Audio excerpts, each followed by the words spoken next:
Assalamualaikum warahmatullahi wabarakatuh.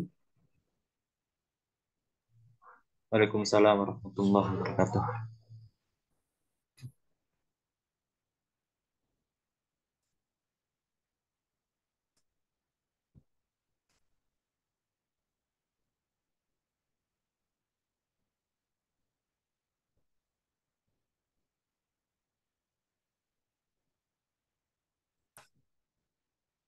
Bismillah, alhamdulillah, waskurullah ni'matillah, ala hamdu wa la illa billah,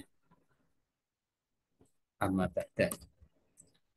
Yang saya hormati dan saya cintai ya adik-adik mahasiswa sekalian, pada pertemuan sore hari ini supaya ilmu yang kita dapat, apa yang kita lakukan bermanfaat bagi kita semua, serta ilmu yang kita dapat bermanfaat. Marilah kita buka dengan bacaan umul kitab. Ngalah hadaniyatikum al-fatihah. A'udzubillahi minasyaitonirrajim. Bismillahirrahmanirrahim. Alhamdulillahirabbil alamin arrahmanir rahim maliki yaumiddin. Iyyaka na'budu wa iyyaka nasta'in ihdinas siratal mustaqim. Shiratal ladzina an'amta 'alaihim ghairil maghdubi 'alaihim waladdallin. Amin.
Videos.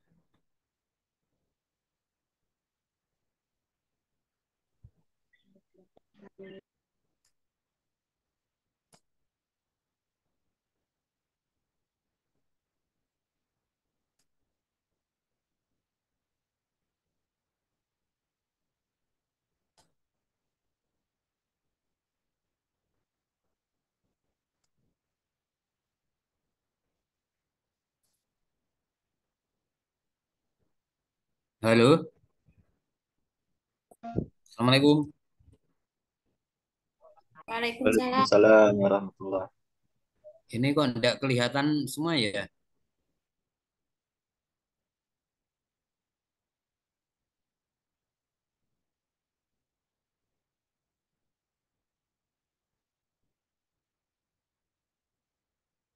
Punya saya kelihatan enggak? Wajah saya kelihatan? Belum Pak. Belum.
Untuk tulisannya kelihatan enggak ini?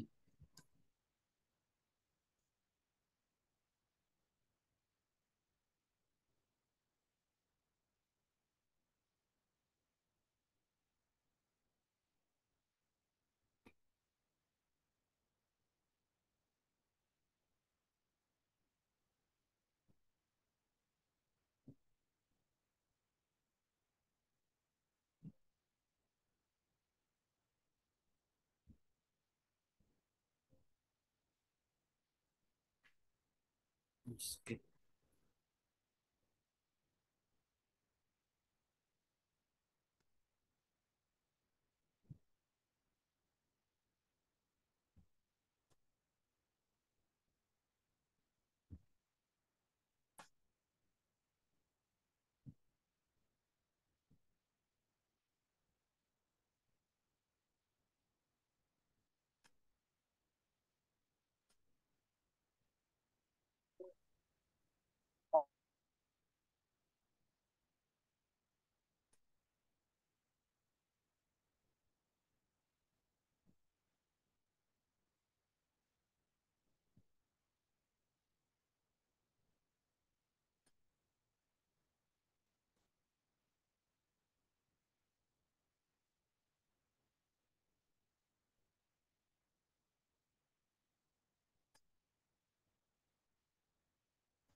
Ini kelihatan nggak? Kelihatan ya.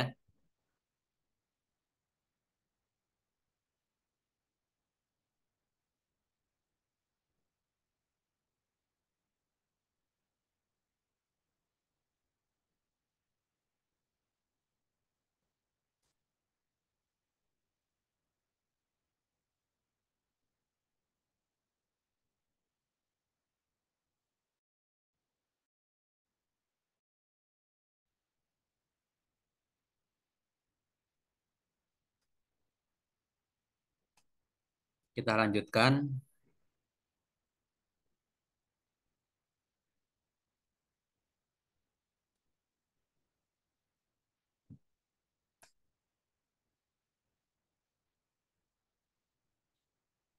Bab 7 eksekusi.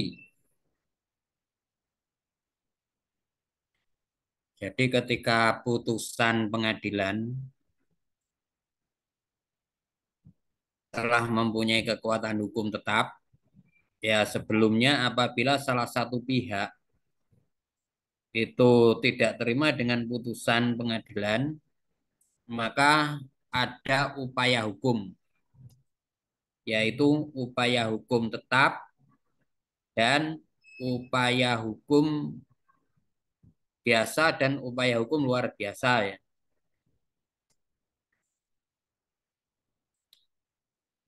Untuk upaya hukum biasa yaitu verset banding. Nah, untuk pendaftaran banding itu cara pendaftarannya seperti apa? Masih ingat enggak? Untuk pendaftaran banding yaitu ditujukan kepada Ketua Pengadilan Tinggi melalui kepanitraan pengadilan mana, misal Pengadilan Agama, Pengadilan Negeri Semarang, ya Pengadilan Negeri Semarang. Misalkan Pengadilan Negeri Bandung, Pengadilan Negeri Bandung. Dan cara daftarnya adalah di mana pengadilan tersebut dalam memutus perkara yang tingkat pertama.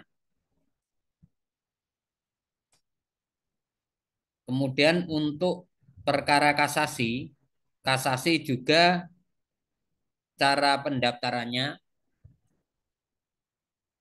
kepadanya untuk kasasi Ketua Mahkamah Agung Republik Indonesia di Jakarta melalui kepanitraan pengadilan mana, misalkan Pengadilan Semarang ya Pengadilan Negeri Semarang. Jadi pendaftarannya di pengadilan di mana perkara tersebut diputus. Sedangkan untuk pendaftaran peninjauan kembali, pendaftaran peninjauan kembali itu juga dilakukan di pengadilan mana perkara tersebut diperiksa dan diputus. Kepadanya juga Republik Indonesia melalui kepanitraan pengadilan. Misalnya pengadilan negeri ya melalui kepanitraan pengadilan negeri Semarang atau pengadilan kepanitraan pengadilan negeri Bandung. Adapun untuk masa mengajukan peninjauan kembali itu di undang-undang diatur yaitu 180 hari. 180 hari itu berarti sekitar 6 bulan. 6 bulan itu dihitung misal apabila putusan didasarkan pada suatu kebohongan atau tipu muslihat pihak lawan yang diketahui setelah perkaranya diputus atau didasarkan pada bukti-bukti yang kemudian oleh hakim pidana dinyatakan palsu. Nah, misalkan 60 hari itu dari adanya bukti apabila perkara itu dinyatakan palsu, bukti yang diajukan dinyatakan palsu berdasarkan putusan pengadilan pidana. Yang B, apabila setelah perkara diputus ditemukan surat bukti yang bersifat menentukan yang pada waktu perkara diperiksa tidak dapat ditemukan. Nah, misal ini contohnya terkait dengan akte misalnya. Perkara tersebut adalah perkara hibah misalnya. Salah satu pihak mendalilkan itu bukan hibah tetapi itu warisan. Nah, dari pihak pemohon peninjauan kembali itu apabila ditemukan bukti bahwa akte hibah itu ditemukan, itu dihitung 18 harinya dari ditemukan akte tersebut. Yang ketiga, apabila telah dikabulkan sesuatu hal yang tidak dituntut atau lebih dari yang dituntut. Jadi alasan-alasan untuk mengajukan peninjauan kembali itu apabila ada sesuatu yang tidak dituntut tetapi oleh pengadilan itu dikabulkan. Misal dalam perkara gugatan hak asuh anak, gugatan cerai dan hak asuh anak. Di situ penggugat hanya mengajukan tuntutan perceraian dan hak asuh anak, tetapi hakim itu juga memutuskan tentang nafkah yang harus diberikan kepada anak. Padahal itu tidak dituntut. Itu salah satu pihak atau pemohon peninjauan kembali itu dapat mengajukan peninjauan kembali. Yang D, apabila mengenai suatu bagian dari tuntutan belum diputus tanpa dipertimbangkan sebab-sebabnya. Nah, misalkan dalam suatu tuntutan dalam suatu gugatan itu ada bagian-bagian yang belum diputus atau diputus tetapi pertimbangan hukumnya itu tidak dipertimbangkan. Misalkan tentang tuntutan hak asuh anak tadi. Tentang tuntutan hak asuh anak dengan perceraian. Pertama gugatannya perceraian. Dikumulasikan dengan gugatan hak asuh anak. Perceraiannya dikabulkan. Kemudian hak asuh anaknya tidak dikabulkan. Tetapi dalam pertimbangan hukumnya, pertimbangan hukum hakim dalam memutus perkara itu sebab tidak dikabulkan itu apa, tidak dipertimbangkan. Di situ kita dapat salah satu alasan dapat mengajukan upaya hukum peninjauan kembali. Selanjutnya, apabila antara pihak-pihak yang sama mengenai suatu soal yang sama atas dasar yang sama oleh pengadilan yang sama atau sama tingkatnya telah diberikan putusan yang bertentangan satu sama lain. Nah, di sini. Misal perkara tersebut sudah diputus oleh pengadilan tersebut. Perkaranya sama, pihaknya sama, pengadilan yang mutus sama, pada tingkat yang sama, tetapi putusan tersebut saling bertentangan. Itu juga salah satu alasan dapat mengajukan upaya hukum peninjauan kembali. Alasan upaya hukum dapat mengajukan upaya hukum kembali yaitu peninjauan kembali yang selanjutnya yaitu apabila dalam suatu putusan terdapat suatu kekilapan hakim atau suatu kekeliruan yang nyata. Nah, ini misal dalam perkara itu salah satu pihak karena dalam asasnya hukum acara perdata baik penggugat maupun tergugat itu diberikan hak yang sama. Penggugat harus mendalilkan, harus membuktikan apa yang didalilkan. Sedangkan tergugat itu harus membuktikan apa yang dibantahnya. Apabila hakim itu tidak memberikan hak yang sama, misal kepada penggugat, hakim memberikan hak untuk membuktikannya yaitu mengajukan bukti-bukti tertulis dan saksi-saksi. Kemudian si penggugat minta waktu lagi untuk memberikan bukti tambahan, diizinkan. Untuk selanjutnya, pihak tergugat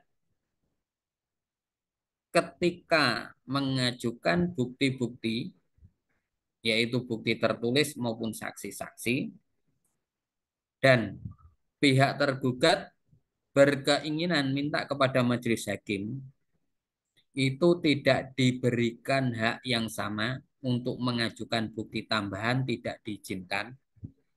Nah, itu bisa untuk mengajukan upaya hukum peninjauan kembali.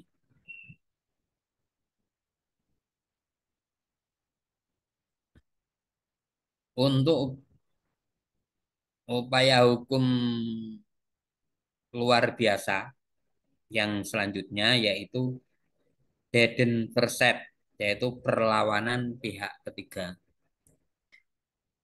Deden Verset adalah perlawanan pihak ketiga yang bukan merupakan pihak dalam perkara yang bersangkutan terhadap putusan pengadilan yang telah berkekuatan hukum tetap.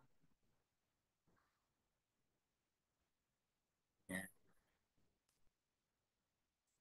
Sebagai contoh, ini biasanya terjadi itu ketika ada gugatan, misal si A itu ada kerjasama dalam hal usaha ya. Kerjasama usaha, si A memberi modal kepada si B dengan jaminan rumah yang ada di suatu wilayah, misal yang ada di wilayah Jogja. Misal. Padahal jaminan itu sudah dijual atau sudah dibeli oleh si C. Nah, dalam hal terjadinya kerjasama tadi, karena usahanya bangkrut, itu kesalahan dari pihak si A, akhirnya si B gugat dan tanah atau rumah yang ada di Jogja yang sebenarnya itu sudah dibeli oleh si C Tapi karena si B tidak tahu kalau itu sudah dibeli, yang gugat itu diletakkan sita. Makanya pihak si C itu melakukan Dedenverset, yaitu perlawanan karena merugikan pihak yang ketiga. Perlawanan pihak ketiga ini diajukan kepada hakim yang menjatuhkan putusan dengan menggugat para pihak yang bersangkutan dengan cara biasa. Nah, dari situ apabila Dedenverset itu diajukan gugatan, maka yang semula sebagai penggugat dan semula sebagai tergugat, pihak yang ketiga ini menjadi penggugat dan pihak yang pertama semula penggugat, dan pihak kedua yang semula menjadi tergugat, kedua-duanya itu menjadi tergugat.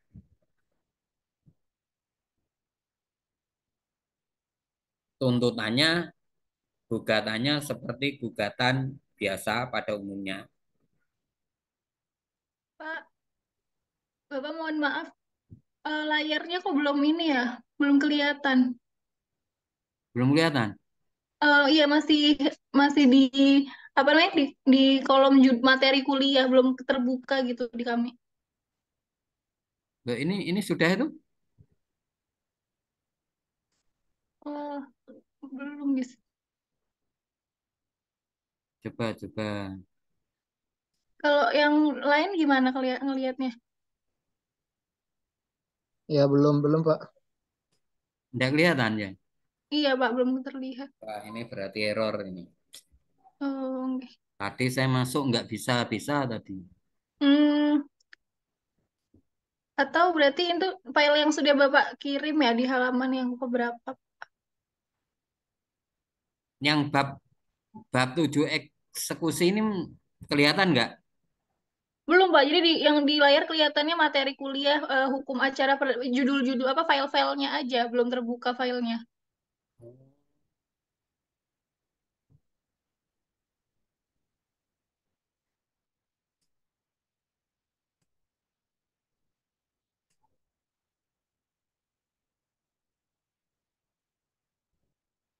Tapi kalau wajah saya kelihatan. Kelihatan Pak? Tapi ini apa materi kuliahnya nggak kelihatan ya? Oke Pak. Coba, coba.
Ini kelihatan belum?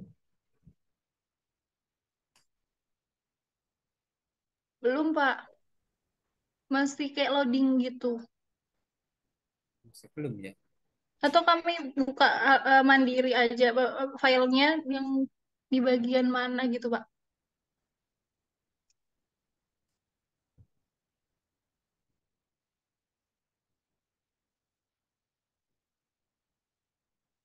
Masih tetap kayak loading. Masih Pak. Oh, nggak bisa masuk ya.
Ya, sudah terlihat, Pak.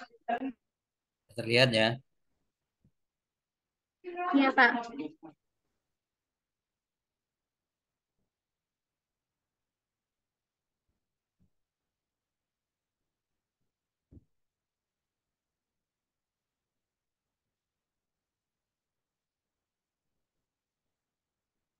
Tentang upaya hukum ada yang disampaikan, yang ditanyakan? Upaya hukum peninjauan kembali.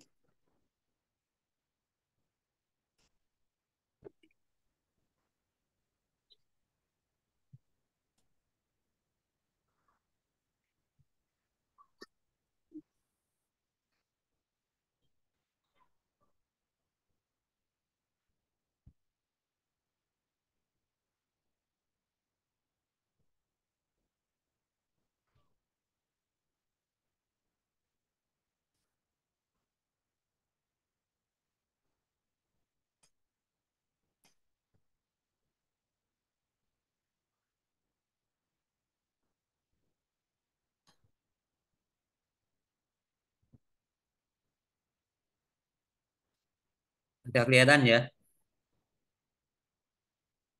Jadi ketika semua upaya hukum itu telah dilalui oleh para pihak, perkara tersebut telah mempunyai kekuatan hukum tetap. Kekuatan hukum tetap itu ada dua. Yang pertama, putusan pengadilan yang para pihak tidak melakukan upaya hukum lain. Masa untuk melakukan upaya hukum sudah habis, itu telah melakukan bisa dikatakan mempunyai kekuatan hukum tetap. Yang kedua,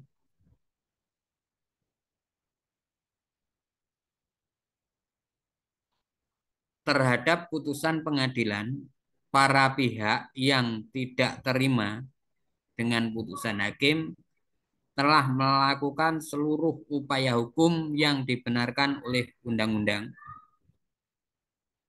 Itu mempunyai kekuatan hukum tetap.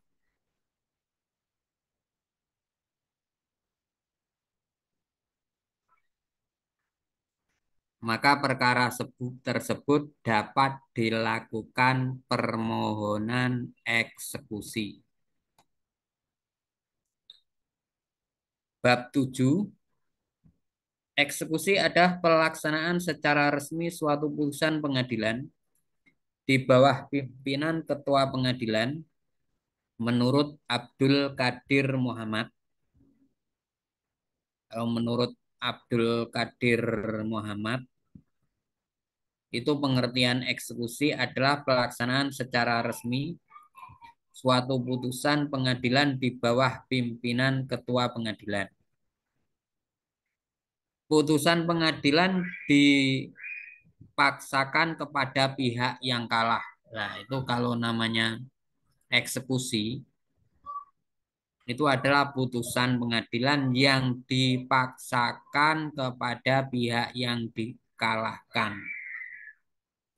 Karena ia tidak mau melaksanakan putusan dengan sukarela. Jadi putusan pengadilan apabila pihak yang kalah itu tidak mau melakukan atau melaksanakan eh, putusan tersebut secara sukarela, maka dilakukan upaya paksa yaitu dengan mengajukan eksekusi ke pengadilan. Karena ia tidak mau melaksanakan putusan dengan sukarela, eksekusi memuat aturan dan tata cara lanjutan dari proses pemeriksaan perkara. Eksekusi merupakan bagian yang sangat penting dalam hukum acara, karena penggugat bukan hanya mengharapkan putusan pengadilan yang memenangkan atau menguntungkannya, tetapi ia juga mengharapkan putusan tersebut dapat dilaksanakan.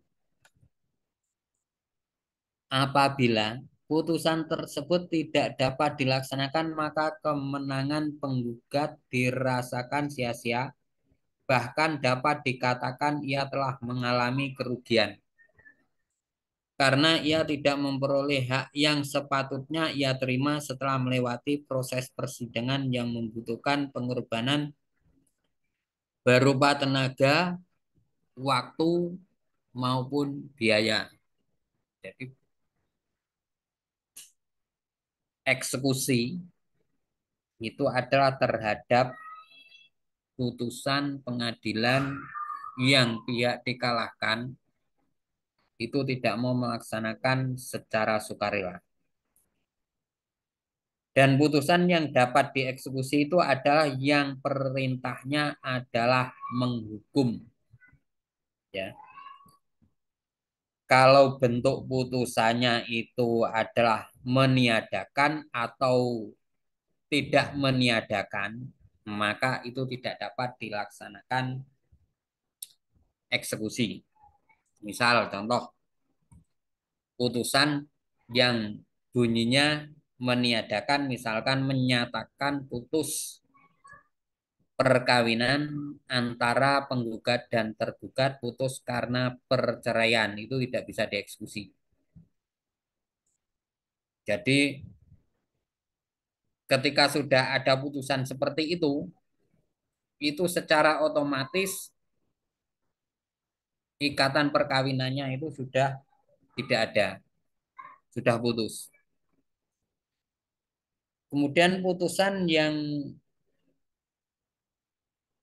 tidak dapat dilaksanakan eksekusi juga adalah putusan yang berbentuk putusannya yang berbunyi sebagai putusan tentang suatu keadaan. Misal, menyatakan penggugat sebagai pemilik yang sah. Nah, itu juga tidak dapat dieksekusi. Yang dapat dieksekusi adalah putusan yang bentuknya menghukum. Misalkan menghukum tergugat untuk membayar sekian. Kemudian menghukum tergugat untuk mengosongkan rumah. Menghukum tergugat untuk mengembalikan barang. Misal mobil.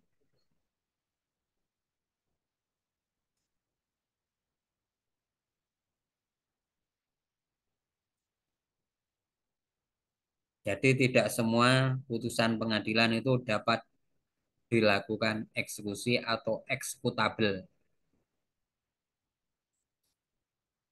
Sedangkan menurut Indro Harto, yang dimaksud dengan eksekusi adalah pelaksanaan putusan pengadilan oleh atau dengan bantuan pihak luar dari para pihak mengenai hakikat dari pelaksanaan putusan.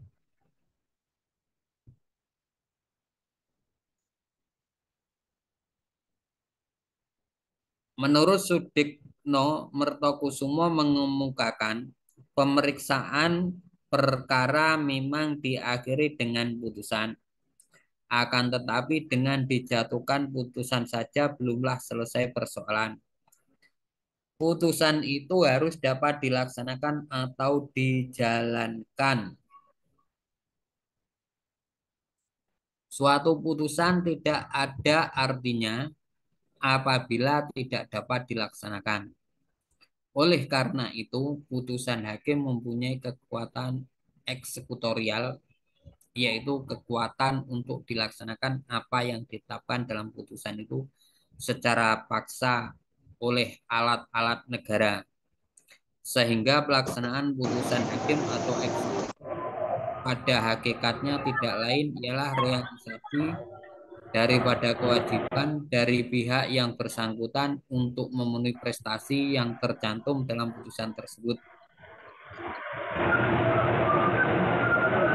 Dalam hubungan ini, Subekti mengatakan bahwa perkataan eksekusi atau pelaksanaan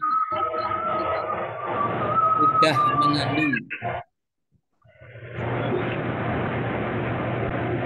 mengandung paksaan.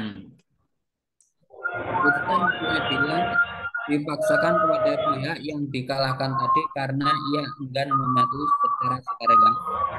Tujuan pelaksanaan putusan atau eksekusi tidak lain untuk merealisasikan suatu putusan menjadi prestasi. Jadi dalam mengajukan gugatan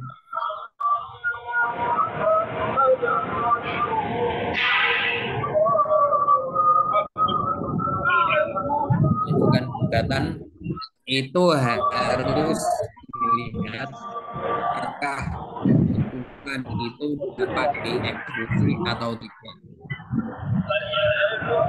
Jadi percuma kalau kita menggugat hanya berdasarkan putusan yang di atas kertas tetapi tidak dapat dieksekusi.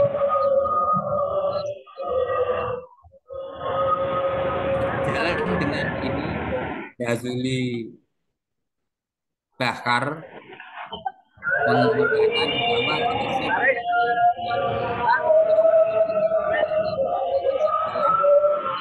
hukum sebagai pencerminan hukum yang berlaku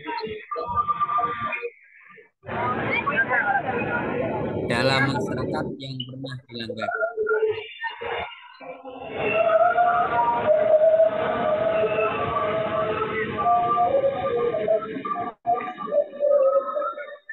Oleh karena itu, tujuan hukum acara atau hukum formil adalah untuk mempertahankan dan memelihara hukum material. Maka hukum eksekusi mengatur cara dan syarat yang dipakai oleh alat-alat negara guna membantu pihak yang berkepentingan untuk menjalankan putusan hakim apabila pihak yang telah tidak bersedia memenuhi bunyinya putusan dalam waktu yang ditentukan.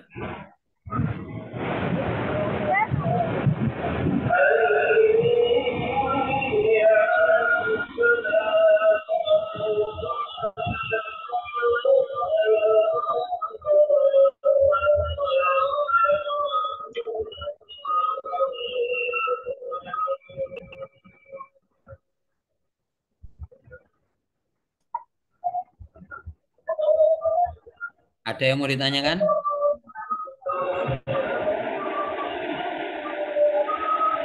Tentang eksekusi?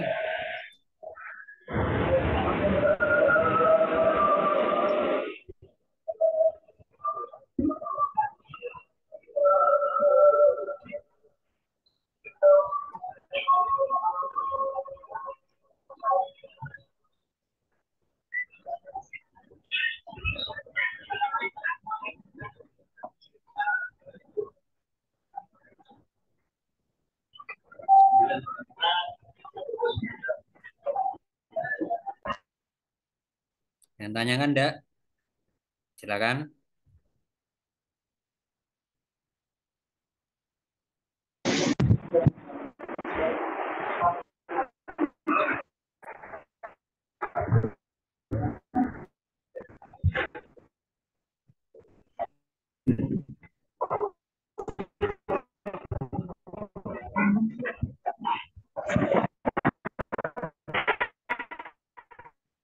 Kalau enggak ada, saya teruskan ya. A. Dasar hukum eksekusi. Dalam hukum acara perdata, dasar hukum eksekusi atau pelaksanaan putusan pengadilan diatur dalam pasal 206 sampai dengan pasal 258 RBG, pasal 195 sampai dengan pasal 224 HIR, pasal 1033 RB, pasal 36 ayat 3 dan 4 Undang-Undang Nomor 4 Tahun 2004 tentang kekuasaan kehakiman, berbagai peraturan perundang-undangan yang substansinya lebih khusus seperti eksekusi hak tanggungan. Nah, ini. Kemudian eksekusi fidusia.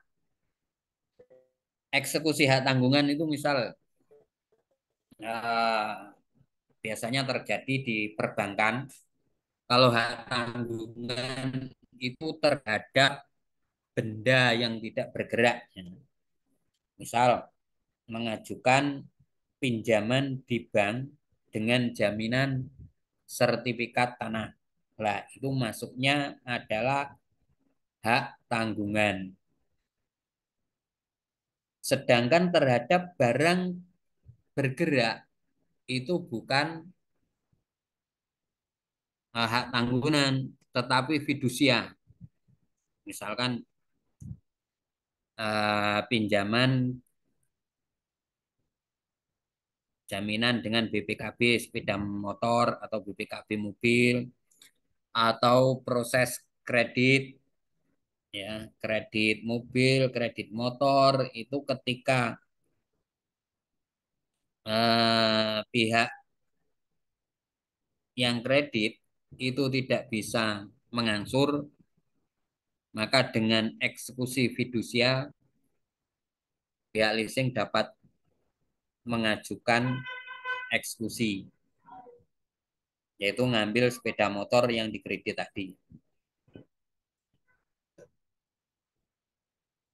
Baik HIR maupun RBG secara rinci memuat ketentuan-ketentuan yang berkaitan dengan pelaksanaan putusan eksekusi. Dari awal mulanya proses eksekusi sampai akhirnya eksekusi, yaitu sampai terpenuhnya isi putusan pengadilan.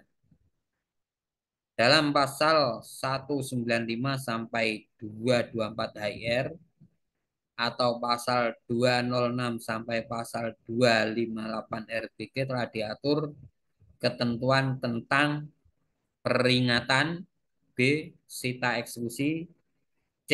Pemenuhan prestasi, yaitu meliputi pengosongan objek sengketa, penyerahan objek sengketa, pelelangan, pembayaran, D. Penyanderaan. Jadi proses untuk eksekusi, pelaksanaan eksekusi itu tidak bisa langsung dilakukan, langsung ditarik itu enggak ya.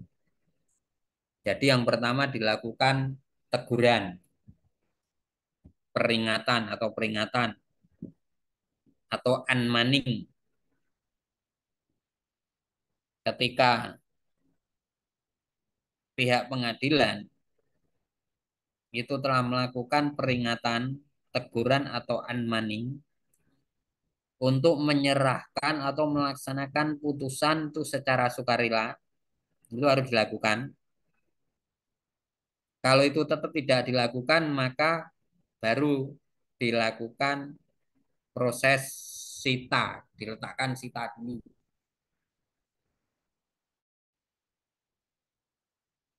Ketika sita itu sudah dilakukan, nah baru dilakukan proses pengosongan.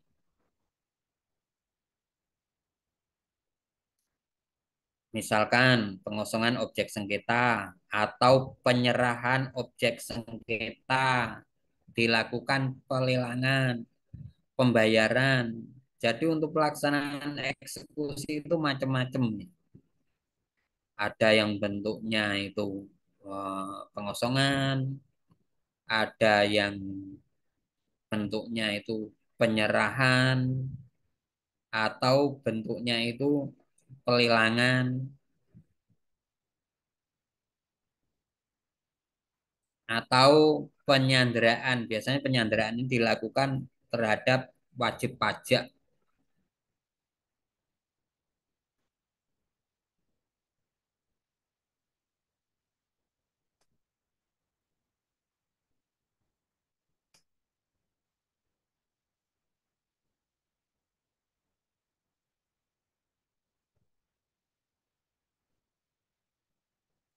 Ada yang tanyakan?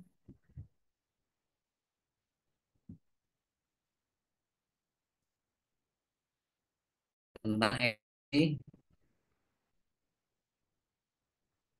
Biasanya itu dalam proses ya di lapangan masyarakat itu sebenarnya kalau kredit kendaraan ya, para pihak leasing itu tidak bisa melakukan penarikan di lapangan, itu nggak bisa. ketika tidak didaftarkan fidusianya. Dan biasanya itu kalau sepeda motor itu tidak pernah didaftarkan di fidusia karena rugi pihak leasingnya. Biasanya yang didaftarkan fidusia itu terhadap mobil. Jadi kalau ada kolektor itu narik sepeda motor di jalan, itu adalah perbuatan pidana itu. Karena itu pasti tidak didaftarkan jaminan fidusia. Nah, kalau mobil baru kebanyakan dilakukan pendaftaran fidusia.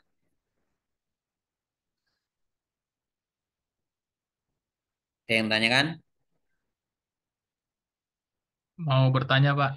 Ya, Kan tadi Bapak bilang kalau untuk motor sendiri kan kalau ada listing yang menarik di jalan kan berarti bentuk pidana ya, Pak. ya. Tapi ada yang berkata juga kalau ada surat tugasnya kayak gitu, Pak. Itu bagaimana, Pak? Apa tetap saja gitu? Jadi gini, kalau penarikan sepeda motor, ya, itu ada yang namanya prosedural. Prosedural itu hal-hal yang harus dilakukan oleh debt collector. Akan tetapi penarikan sepeda motor itu secara hukum itu ketika tidak didaftarkan fidusia itu sebenarnya tidak bisa. Ya. Kecuali itu diserahkan secara sukarela. Itu beda. Dan kebanyakan kalau penarikan di sepeda motor di lapangan oleh debt collector itu ada dua cara. Yang pertama itu kalau memang diambil secara paksa yang pihak yang diminta itu tidak mau memberikan secara sukarela dan tidak mau menandatangani surat, itu tetap bisa diproses. Pidananya bisa. Karena tidak ada dasar hukum untuk melakukan penarikan sepeda motor. Terus kemudian yang sering aman, debt collector itu sering aman, itu melakukan penarikan sepeda motor di jalan. Kemudian orang yang diajak, orang yang bawa motor tadi, orang yang motornya diminta, itu diajak ke kantor ataupun di jalan itu untuk menandatangani surat. Biasanya seperti itu. Sehingga ketika diproses tidak bisa karena dia telah melakukan penandatanganan penyerahan secara sukarela. Berbeda dengan mobil. Kalau mobil itu biasanya sudah didaftarkan ke jaminan fidusia sehingga pihak DC debt collector itu bisa menarik mobil tersebut tanpa harus mengajukan ke pengadilan. Seperti itu, ada yang tanyakan lagi? Cukup, Pak. Terima kasih, Pak. Ya, sama-sama.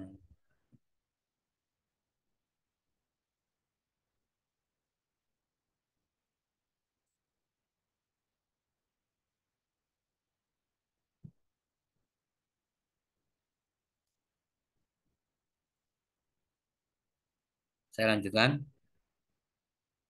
Sudah bisa absen belum?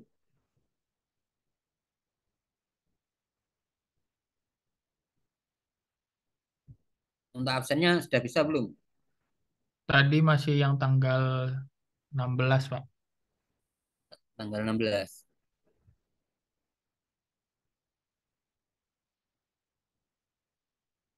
Ini yang dari Sumatera ini siapa ini? Yazid.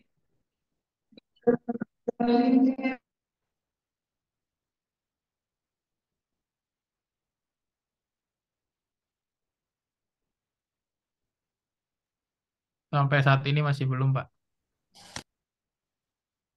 Belum bisa ya? Untuk absennya belum bisa. Nggak apa-apa, Pak. Mungkin nanti juga nggak apa-apa, Pak. Hari ini tadi saya masuk juga sulit kok. Pakai wifi-nya nggak masuk. Terus akhirnya pakai apa HP.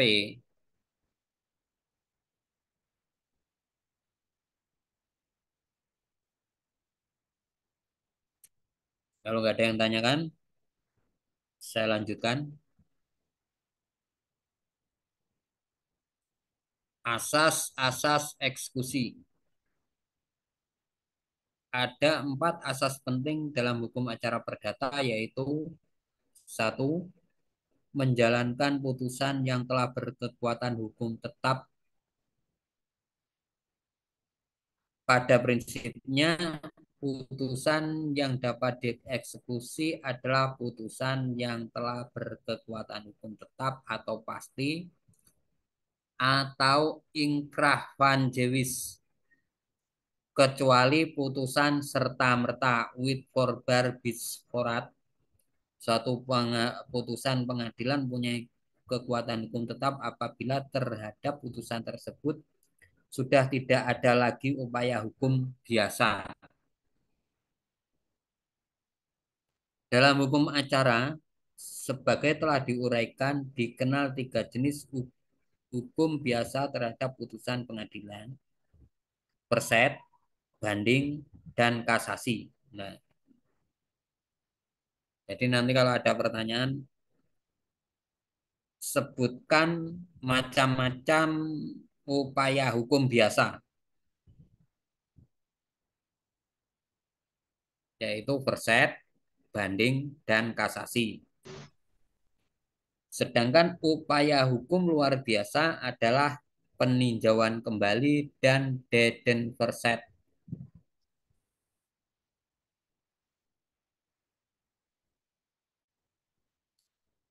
Nah, di sini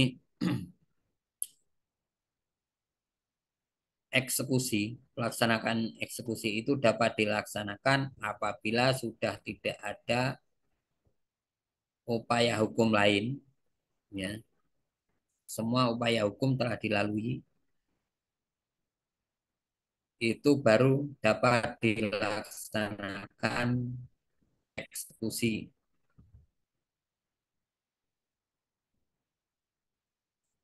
yaitu banding, perset, banding, dan kasasi, kecuali putusan serta-merta. Putusan-putusan tersebut adalah putusan first take yang tidak dimohonkan perset. Nah, ini putusan serta-merta itu misalkan eh, pihak tergugat tidak hadir sama sekali dalam persidangan dan masa untuk melakukan perlawanan atau perset itu sudah habis, maka putusan itu dapat dilaksanakan tanpa ada menunggu upaya hukum lain seperti perset, banding, dan kasasi. Yang kedua atau yang B, putusan pengadilan negeri yang tidak dimohonkan banding, berarti kan para pihak sudah terima, sudah menerima dengan putusan hakim. Yang C, putusan pengadilan tinggi yang tidak dimohonkan kasasi. Yang D, putusan kasasi. Yang E, putusan perdamaian. Nah, ini putusan perdamaian ini.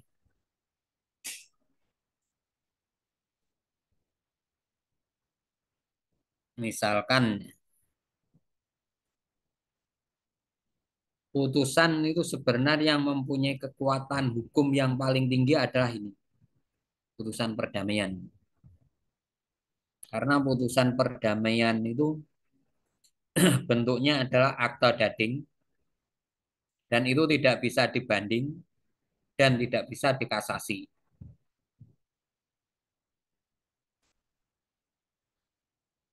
Jadi kalau ada pertanyaan,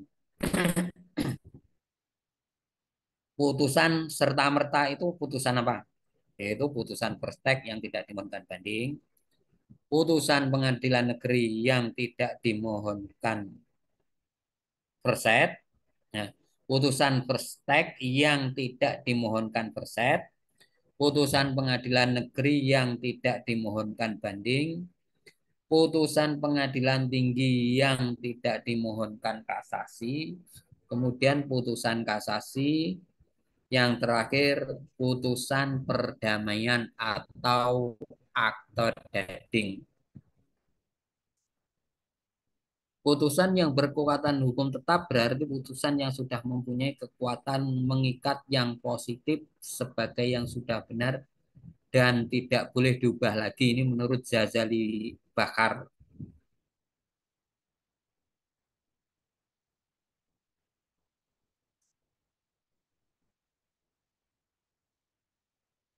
Putusan yang telah berkekuatan hukum tetap itu pada dasarnya tidak dapat diganggu gugat lain dengan cara-cara atau upaya-upaya hukum biasa.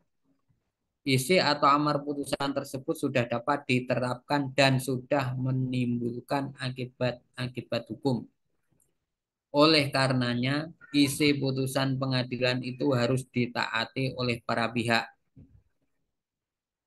Menurut M. Yahya Harahap mengemukakan bahwa pada asasnya putusan yang dapat dieksekusi adalah putusan yang berkekuatan hukum tetap, karena dalam putusan yang telah berkekuatan hukum tetap telah terkandung wujud hubungan hukum yang tetap dan pasti antara pihak yang berperkara.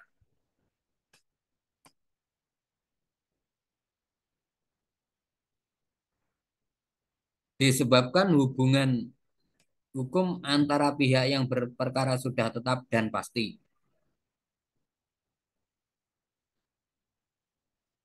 Putusan tidak dijalankan secara sukarela. Jadi putusan yang dapat dieksekusi itu adalah putusan yang telah mempunyai kekuatan hukum tetap. Terus yang kedua, putusan yang tidak dapat dijalankan secara sukarela.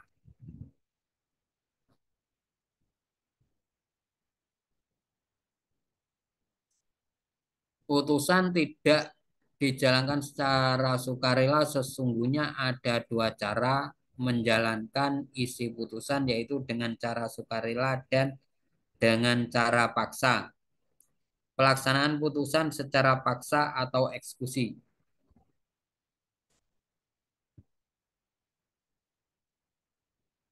Jadi putusan itu ada dua. Yang pertama dapat dieksekusi secara sukarela, yaitu tanpa adanya putusan apa tanpa adanya permohonan eksekusi. Yang kedua harus didasarkan pada permohonan eksekusi karena pihak yang dikalahkan tidak mau menjalankan putusan secara sukarela.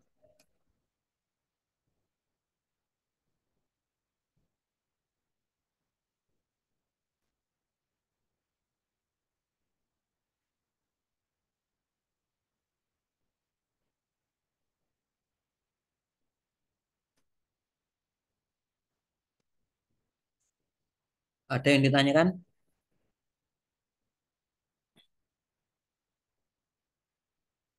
terkait dengan eksekusi?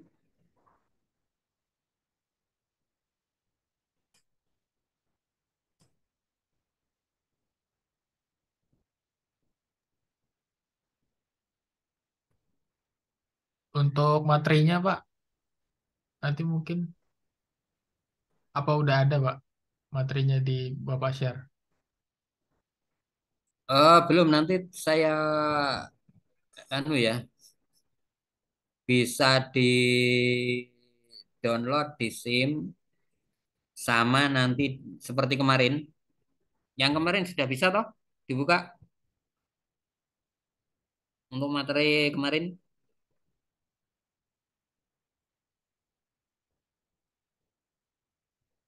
Kemarin itu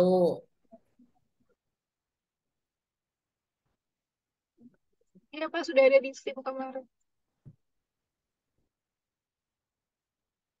saya kirim ke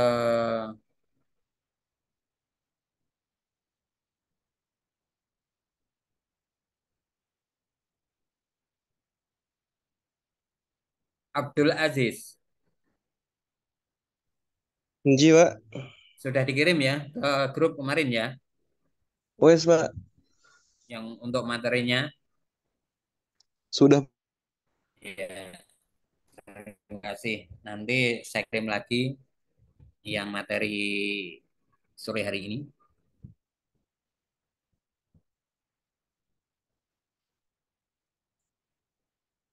Ini ada yang ditanyakan enggak?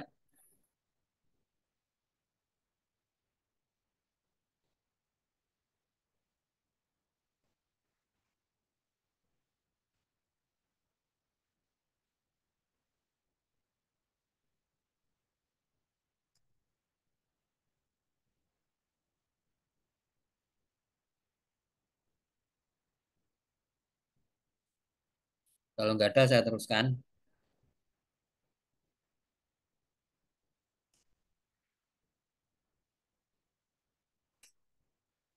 Yang kedua, putusan tidak dijalankan secara sukarela.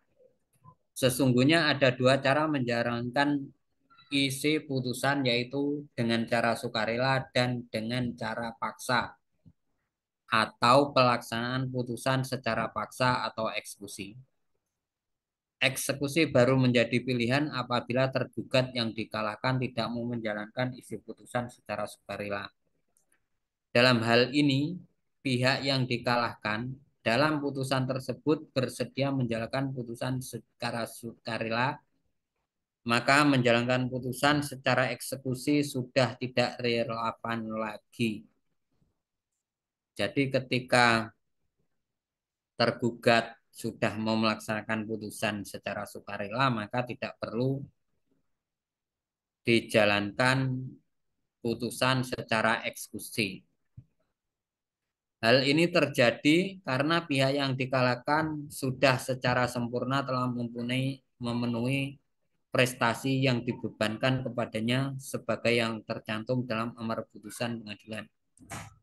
Dengan demikian, eksekusi diawali dengan tidak bersedianya pihak yang dikalahkan untuk melaksanakan isi putusan pengadilan secara sukarela.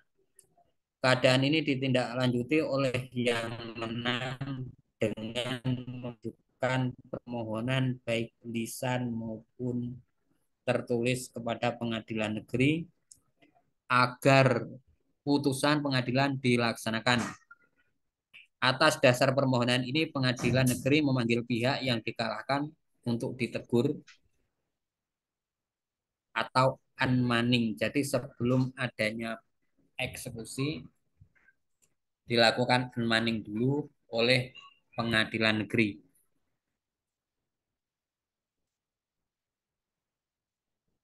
Agar memenuhi putusan dalam jangka waktu 8 hari sejak teguran itu. Jadi sebelum dilakukan eksekusi, itu pengadilan harus melayangkan unmanning, memanggil pihak yang dikalahkan untuk melaksanakan putusan secara sukarela dalam tenggat waktu 8 hari sejak teguran itu disampaikan. Nah, untuk proses pelaksanaannya itu tidak harus para pihak atau pihak yang dikalahkan itu dipanggil ke pengadilan, tidak, tetapi cukup dengan surat perintah pemberitahuan yang dikirimkan kepada tergugat. Yang ketiga, Putusan yang dapat dieksekusi bersifat kondemnatoir. Putusan pengadilan yang bisa dieksekusi adalah putusan yang bersifat menghukum. Ya. Ciri khas putusan yang bersifat kondemnatoir atau menghukum adalah sifat imperatif yang tertuang dalam amar putusan berupa kata-kata menghukum atau memerintahkan atau membebankan. Jadi ciri-ciri putusan yang dapat dieksekusi yang bersifat kondemnatoir itu dalam putusannya itu berbunyi menghukum atau memerintahkan atau membebankan.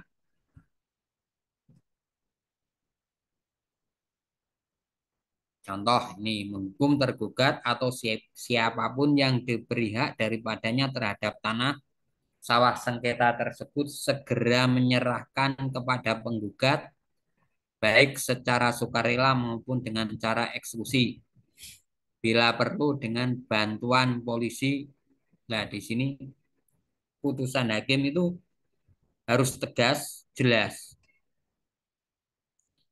Yang kedua, bunyi putusannya menghukum para tergugat secara tanggung renteng untuk membayar ganti rugi material sebesar 680 juta 200 680 miliar 250 juta.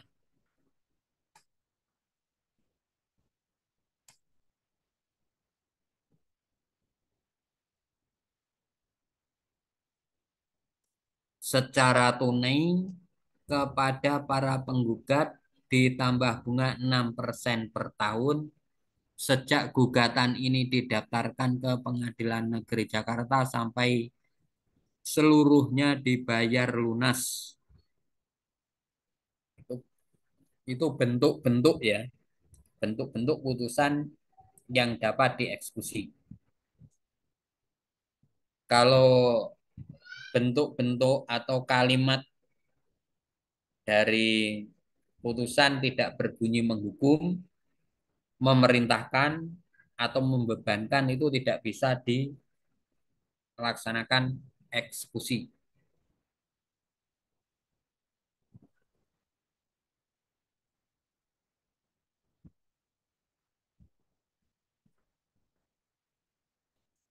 Ada yang tanyakan?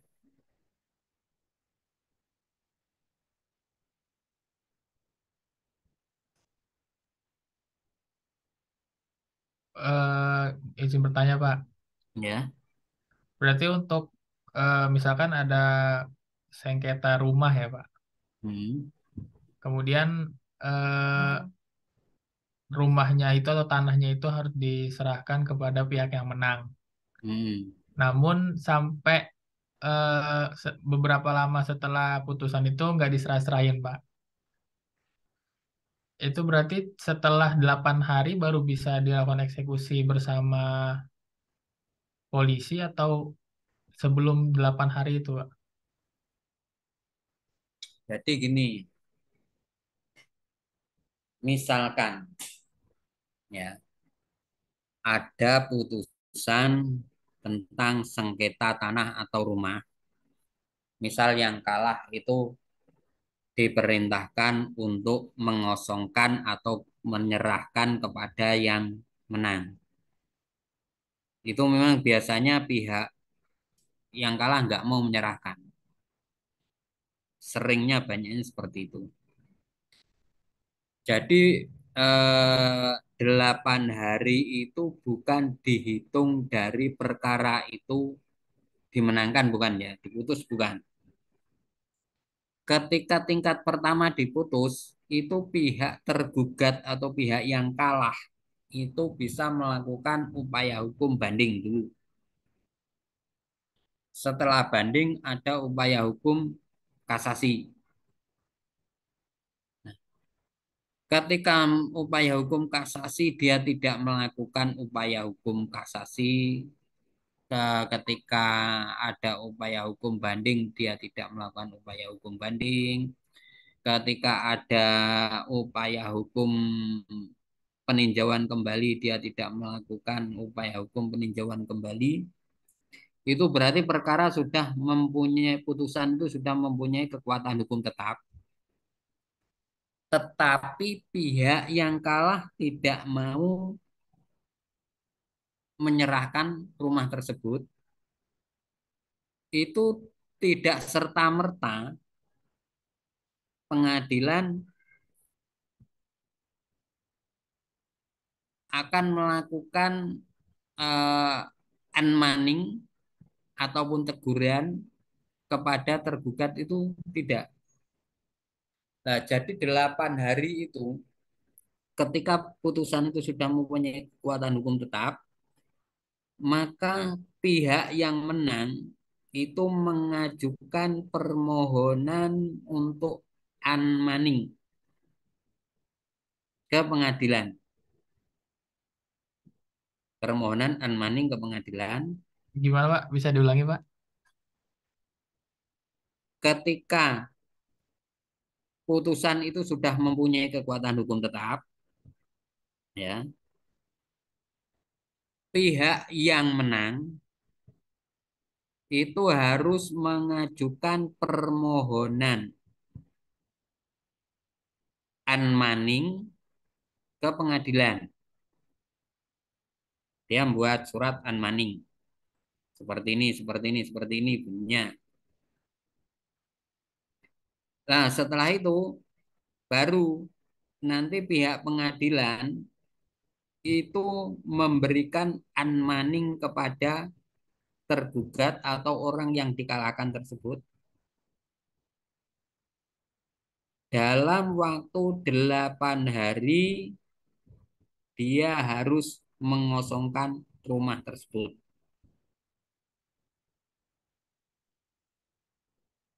Itu pun dalam prakteknya orang yang sudah diberi unmanning oleh pengadilan itu tetap megengkeng tidak mau pergi. Seperti itu dalam prakteknya. Kemudian baru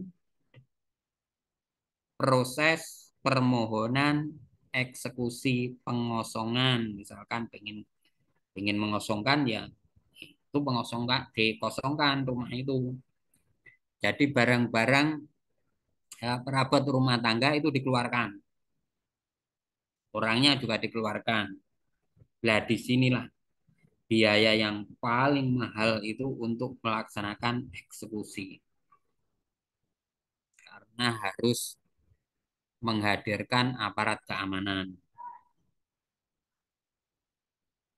Itu pun biasanya dari pihak yang kalah itu dia juga menyewa massa. Kadang terjadi bentrokan. Ya di pengadilan seperti itu. Jadi 8 hari itu bukan dihitung dari perkara diputus menang, itu bukannya.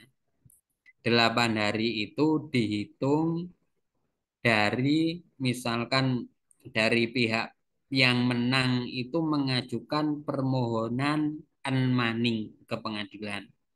Pengadilan baru kirim surat memberikan unmanning kepada yang kalah dalam waktu 8 hari pemberitahuan itu diberitahukan harus mengosongkan atau menyerahkan. Itu pun 8 hari tetap bersikukuh tidak akan jalan, tidak akan meninggalkan. Baru dilakukan eksekusi pengosongan. Seperti itu prosesnya.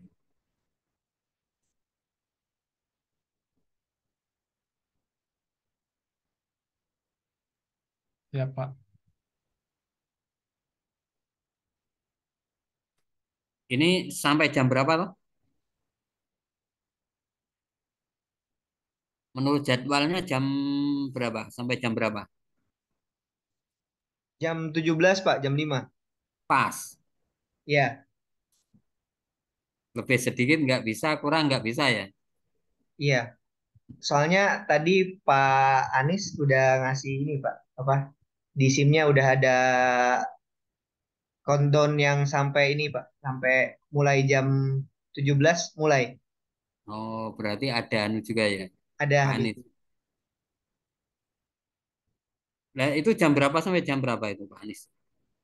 Pak Anies dari jam 17 sampai biasanya sih sampai jam 6 Pak. Sampai jam 6. Hmm.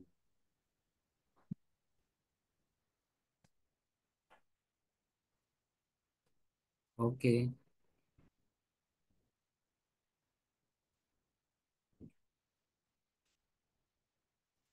Kalau sudah bisa absen, nanti absen ya.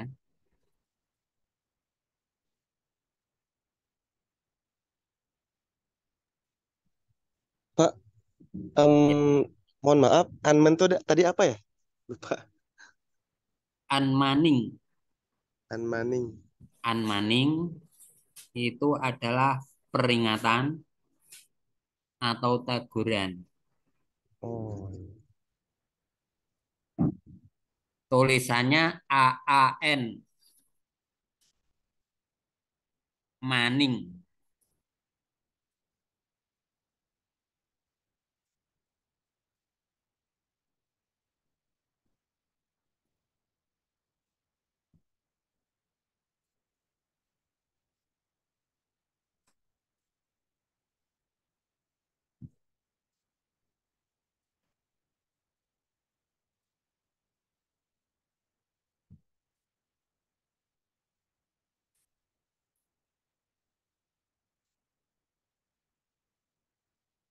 Saya lanjutkan ya.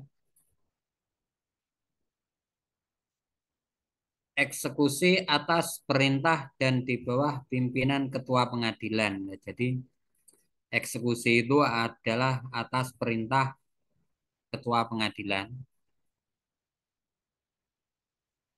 Jadi yang mengeluarkan surat, mengeluarkan perintah untuk eksekusi itu adalah ketua pengadilan negeri setempat. Bukan ketua pengadilan tinggi, bukan, tetapi ketua pengadilan negeri.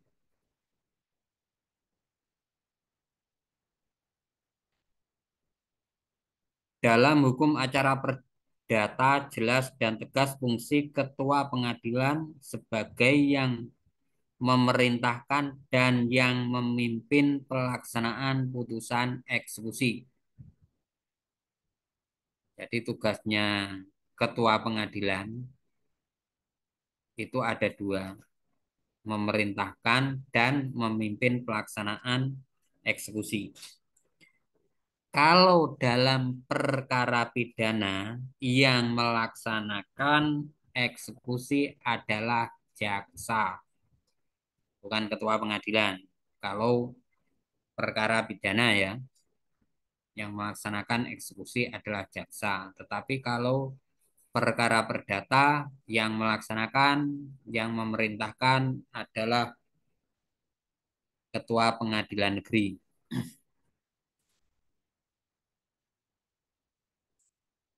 Pelaksanaan hukum eksekusi perkara yang diputus oleh pengadilan negeri dalam tingkat pertama dilakukan atas perintah di bawah pimpinan ketua menurut cara yang ditentukan dalam pasal berikut.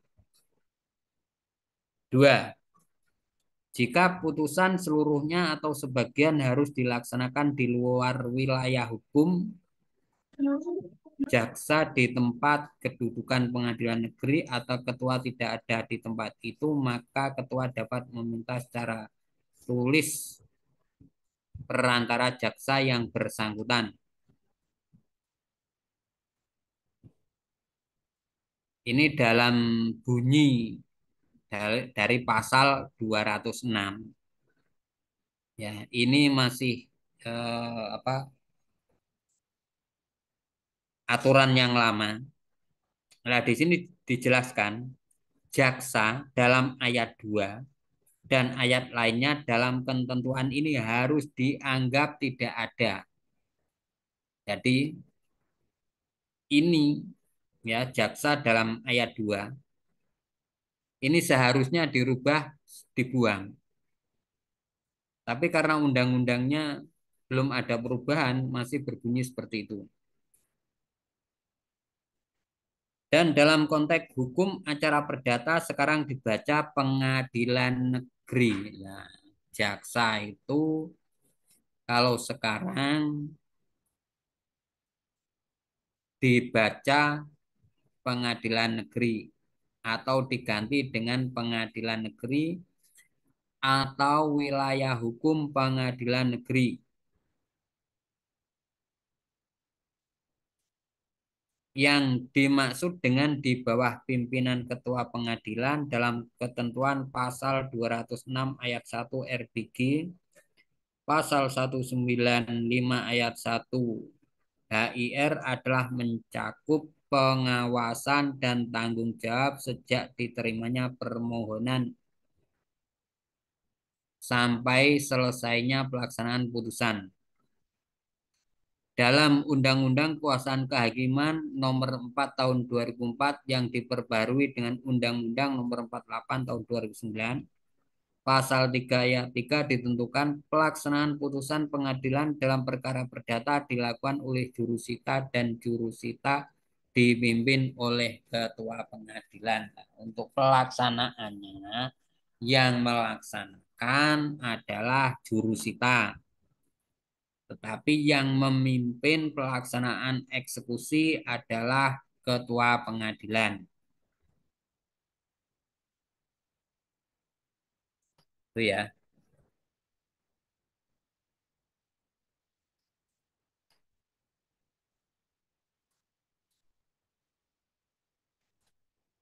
Ada yang ditanyakan?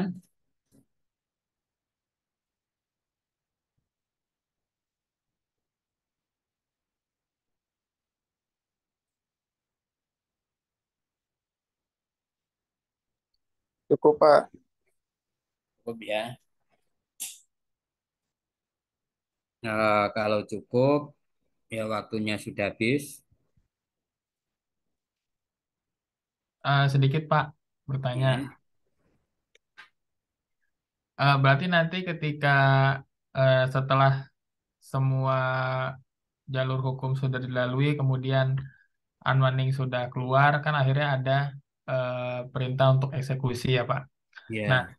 tadi kan untuk perkara perdata ini eh, yang mengeksekusi itu jurusita, tapi dipimpin oleh ketua pengadilan berarti ya Pak. Ya.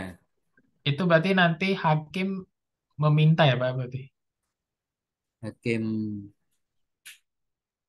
Atau memang nantinya pengadilan mengeluarkan surat perintah untuk ketua pengadilan dan jurusita untuk melakukan Ya. eksekusi gitu Pak. Jadi gini,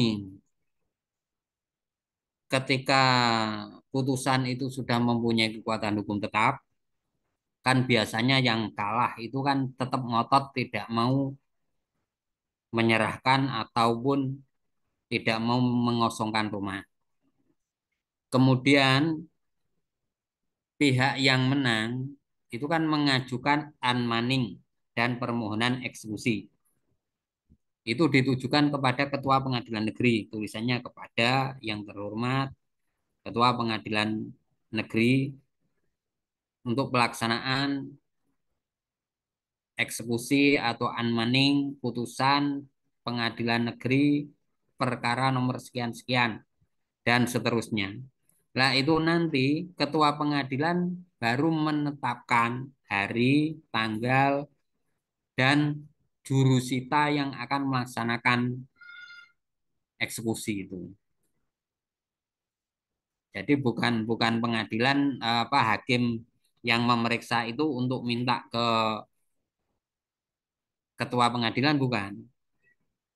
Tetapi karena adanya surat permohonan dari pihak tadi, akhirnya ketua pengadilan menunjuk, menetapkan dan menunjuk siapa yang akan melaksanakan eksekusi.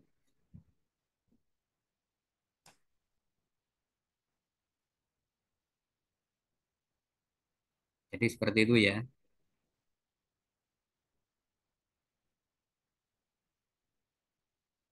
Ada yang tanyakan lagi? Sudah Pak, cukup. Yang lain kok enggak muncul ini pada kemana ini?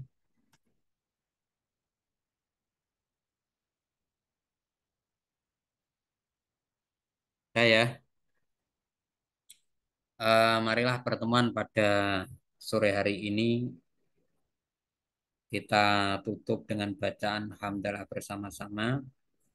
Semoga Alhamdulillah. apa yang kita lakukan, apa yang kita kerjakan, apa yang kita dapat pada sore hari ini bermanfaat dan menambah ilmu kita. Marilah kita tutup dengan bacaan hamdalah. Alhamdulillahirabbil alamin. Alhamdulillahirrabbilalamin. Dari saya, apabila saya dalam menyampaikan materi kuliah ini banyak kesalahan, saya mohon maaf yang sebesar-besarnya. Billahi taufiq wal hidayah. Assalamualaikum warahmatullahi wabarakatuh. Waalaikumsalam. Waalaikumsalam warahmatullahi wabarakatuh. Terima kasih, Bapak. Assalamualaikum, Pak.